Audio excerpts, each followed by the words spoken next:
काय झालं, एक उदाहरण घडलं आणि ते तुम्हाला सांगितलं पाहिजे. बाबासाहेब उभे राहिलेत आणि त्यांना पाडण्यासाठी चर्मकार समाजाच्या माणसाला उमेदवारी देण्यात आली. आणि आश्चर्य असं की चर्मकार समाजाचा व्यक्ती निवडून आला. बाबासाहेबांच्या बौद्धिक तुलनेत 0.01% इथून होता. आणि तो बाबासाहेबांना भेटायला गेला. बाबासाहेबांनी विचारलं, आता काय करणार? त्यांनी सांगितलं, बाबासाहेब, ज्या पक्षांनी मला उमेदवारी दिली त्या नेत्याच्या म्हणण्यानुसार मी काम करणार. बाबासाहेब त्या दिवशी ढासाढासा रडले. बाबासाहेब म्हणणारे, मित्रा, हेच तू गुलामगिरी नको आहे ना, तू तुझ्या विचाराने वाग. आणि ज्यांनी चर्मकार समाजाच्या माणसाला निवडून आणलं त्यांना हेच अपेक्षित होतं की यांनी गुलामासारखं वागावं, आणि म्हणून बाबासाहेबांना त्या निवडणुकीत हरवलं.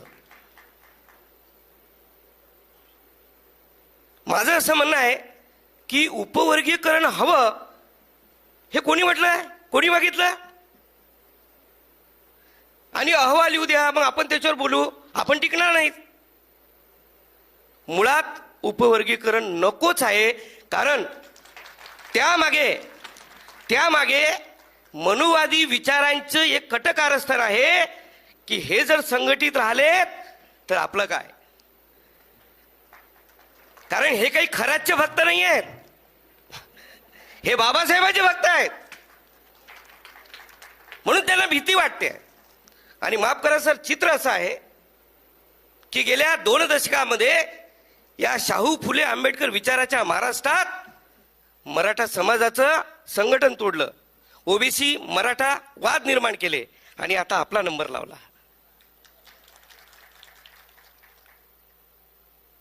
त्यामुळे दुर्दैव असं आहे की बाबासाहेबांनी रक्ताचं पाणी करून जे संविधान लिहिलं ते मनुवादी विचारांच्या हातात आहेत, ते राज्यकर्ते आहेत. त्यामुळे ते त्याच पद्धतीनं वापर करणार आहेत. आणि या चळवळीला जे जे लोक पुढे नेतील त्याच्यापैकी आदरणीय बडो साहेबांचं कौतुक केलं पाहिजे. टाळ्या वाजवा की वाघाचं काळीज आहे या माणसाकडे, की ज्यांनी हे डेअरिंग केलं की या विषयावर परिसंवाद घेतला. माझी विनंती आहे सर, विमानाने प्रवास करू नका.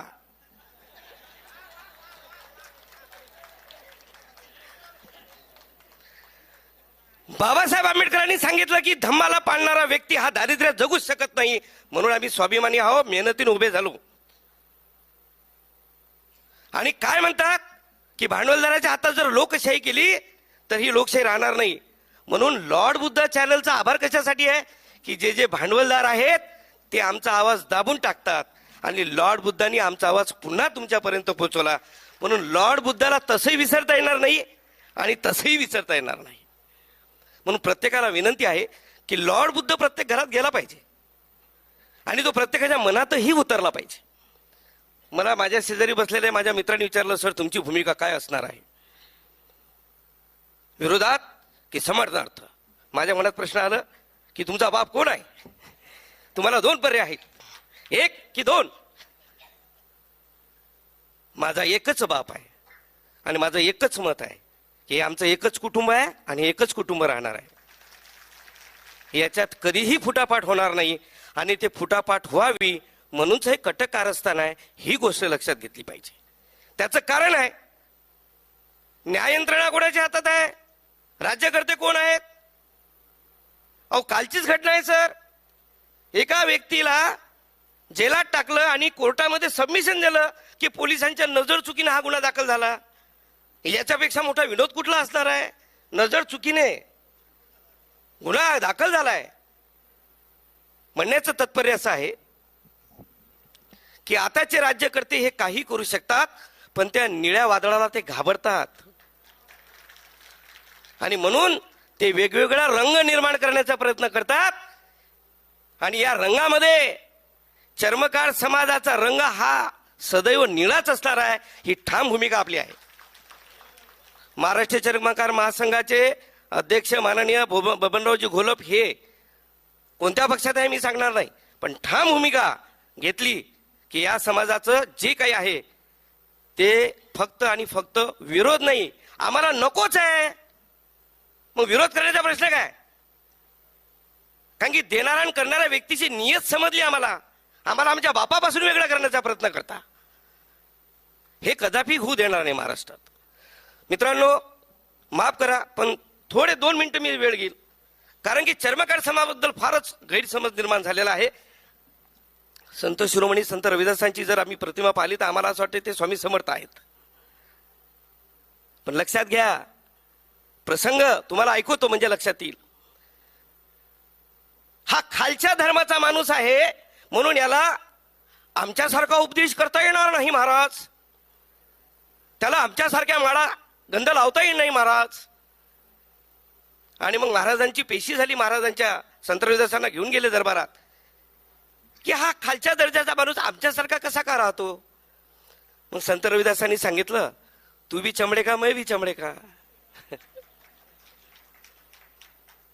द अनटचेबल ग्रंथ डॉक्टर बाबासाहेब आंबेडकरांनी संत रविदासाला समर्पित केला. 650 वर्षापूर्वी सामाजिक समतेचं बीज संत रविदासांनी रोल, हे लक्षात घ्या. आणि त्यानंतर काय, पूर्वजन्मीचे चर्मकार हे हिंदू नाहीच, किंबहुना संत रविदास सुद्धा हिंदू नाहीत, ही गोष्ट लक्षात घ्या. त्यामुळे आम्हाला धर्मांतर करण्याचा प्रश्नच येत नाही. पण दलित हिंदूच्या संस्कारामध्ये राहू राहू राहू राहू आम्ही खराच्या दरबारात जायला लागलो. इथपर्यंत आमचा प्रगती झाली. आणि नशिबानं आपण तथागतांच्या आणि बाबासाहेबांच्या संस्काराला मानणारे आमची एकी मायमाऊली खराच्या दरबारात गेली नाही. मग हे कशाचं आहे. बेगमपुरा नावाची कन्सेप्ट संत रविदासांनी मांडली होती 650 वर्षापूर्वी. बेगमपुरा, जहा किसको गम ना हो, महिलांना सन्मान, सर्वांना सर्व अधिकार, जाती व्यवस्था नाही. 650 वर्षापूर्वी वाराणसीच्या पंडितांना मात देऊन त्यांनी ही संकल्पना उभी केली. डॉक्टर बाबासाहेब आंबेडकरांनी आज आम्हाला लिखित अधिकार देऊन त्या संकल्पनेप्रमाणे सन्मानाने जगण्याचा अधिकार दिला. त्यामुळे माझा बापच बाबासाहेब आंबेडकर असणार आहे. हे प्रतिबिंब आहे.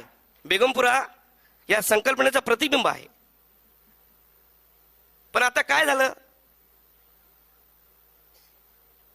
बौद्ध लोक चर्मकारांचा राग का करू लागला याचं संशोधन झालं.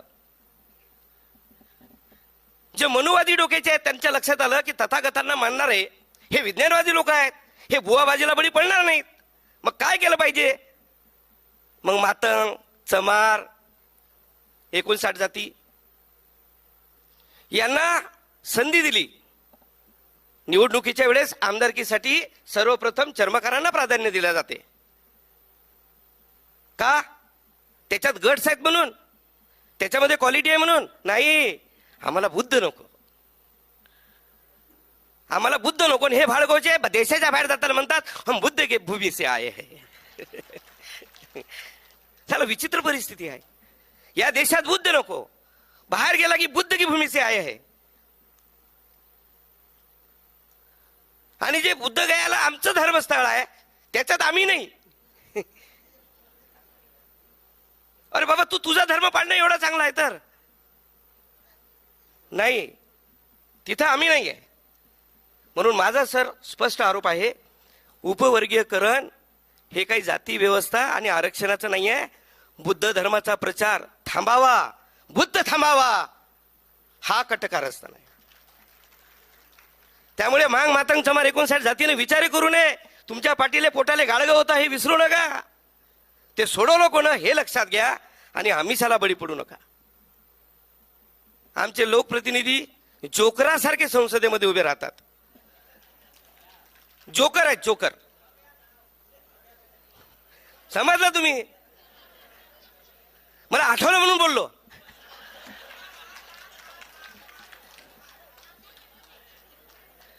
बाबासाहेबांना असे जोकर उभे करायचे नाहीत हे लक्षात घ्या. पण सत्तेच्या लालसेपोटी मनोवध्यांचे पाय चाटणारे हे लोक आहेत.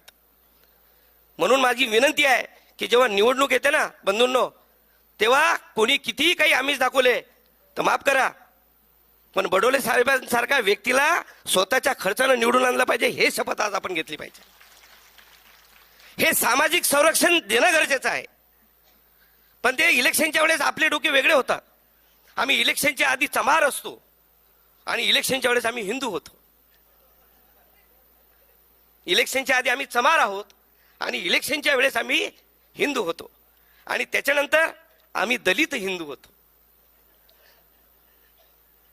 दलित हिंदू होतो म्हणून जनगणनेचा जो फॉर्म आहे ते भरताना माझं या माध्यमातून आव्हान आहे समस्त चर्मकार बंधूंना, जर तुम्हाला लाज नशीन वाटत तर धर्मबुद्ध लिहा. आणि जर तुम्ही गुलामगिरी विचारसरणीचे असाल तर तुम्ही हिंदू नका लिहू, दलित हिंदू लिहा. धर्म लिहिताना फक्त हिंदू लोक लिहू, कारण की तुम्हाला दलित हिंदू संबोधल्या जाते, तर तुम्ही दलित हिंदू लिहा ना. पण ज्या मानसिकतेने जनगणनेचा फॉर्म बदलला तयार केलेला आहे त्या मनुवादी व्यक्तींनी धर्माच्या ठिकाणी फक्त हिंदू शब्द टाकलेला आहे, दलित हिंदू का नाही टाकत. म्हणून माझं निवेदन आहे चर्मकार समाजाच्या सर्व सदस्यांना विनंती आहे, जनगणनेचा फॉर्म भरताना स्वाभिमानानं, बोरकरजी कन्क्लूड करायचं. स्वाभिमानानं आपण बौद्ध हाच धर्म लिहिला पाहिजे. जात सांबार लिहिली तरी ऑब्जेक्शन नाही आहे, लिहा, काही फरक नाही पडत.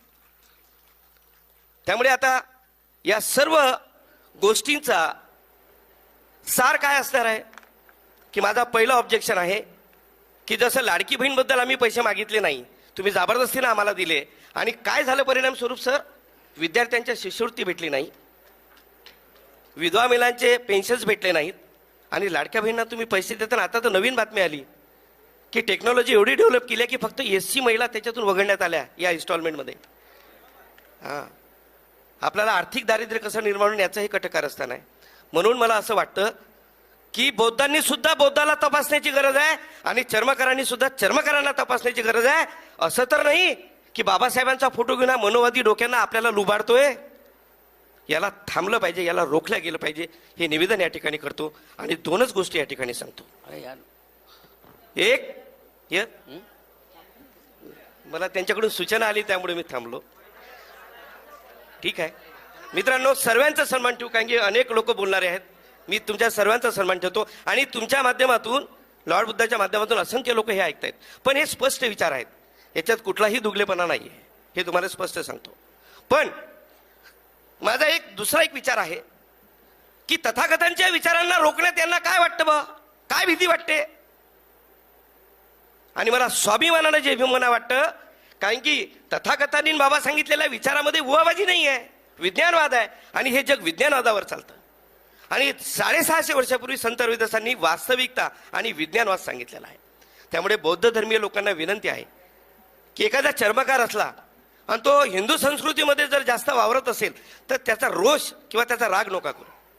त्याचं कारण आहे त्या संस्कारात तो वाढलेला आहे. त्याला थोडं बाहेर काढण्यासाठी, त्याला बाहेर काढण्यासाठी एकदा बुद्ध विहारात घेऊन जावं, घेऊन जा त्याला बुद्ध विहारात. आणि बुद्ध विहारामध्ये संत रविदासांची प्रतिमा आणि मूर्ती लावा.